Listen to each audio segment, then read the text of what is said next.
تو مجھے ادھر بلایا جاتا ہے کال کر کے کہ آپ آئیں ادھر اور آپ سیلری اپلائی کریں اور آپ کو جو ہے آپ کی سیلری ملے.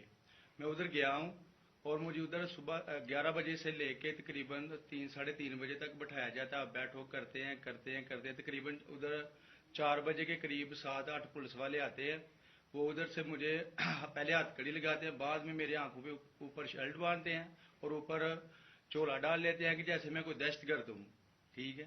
ادھر سے مجھے پرائیویٹ گاڑی میں اٹھاتے ہیں اور لے جاتے ہیں نامعلوم جگہ پہ.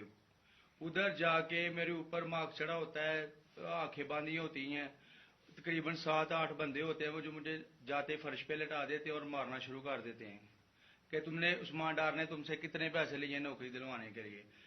میں نہیں میں کہتا نہیں دیے. پھر بھی مجھے دوسری دفعہ کبھی الٹا لٹکا دیتے ہیں کہ مانو تم نے عثمان ڈار کو پیسے دیے ہیں, کانٹریکٹر سے لے کے پیسے دیے ہیں. جب نہیں مانتا تب بھی مجھے کبھی سیدھا لٹکا دیتے ہیں, کبھی الٹا لٹکا دیتے ہیں.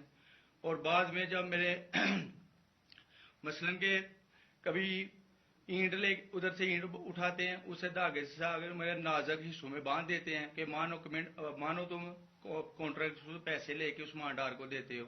کپڑے اتارتے ہیں, بتاؤ. بعد میں مجھے ننگا کرتے ہیں, کپڑے اتارتے ہیں, کپڑے اتار کے ادھر فرش پہ بٹھا دیتے ہیں کہ مانو تم نے عثمان ڈار کو پیسے دیے. جب نہیں مانتا تو پھر ادھر سے کہتے ہیں کہ ایک ڈالا بھیجو, اس کی بیوی کو اٹھاؤ, اس کے بچے کو اٹھاؤ اور ادھر اس کو لا کر اس کو برہنہ کرو, اس کی ویڈیو بناؤ, فیس بک پہ ڈالو اور بلیک میل کرو.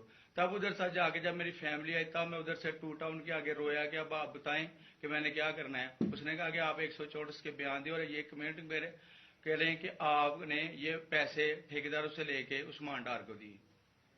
یہ بتائیں آپ کہ کوئی یہ سب چپ ہو جاتے تھے جب کوئی آتا تھا ایک ادھر آدمی؟ جب میری تو آنکھیں باندھی ہوتی تھی اس وقت جب کوئی آتا تھا, ادھر کوئی افسر آتا تھا, یہ کہتے تھے کہ بڑے صاحب آ گئے ہیں, بڑے صاحب آ گئے ہیں, اور سب سائلنٹ ہو جاتے تھے.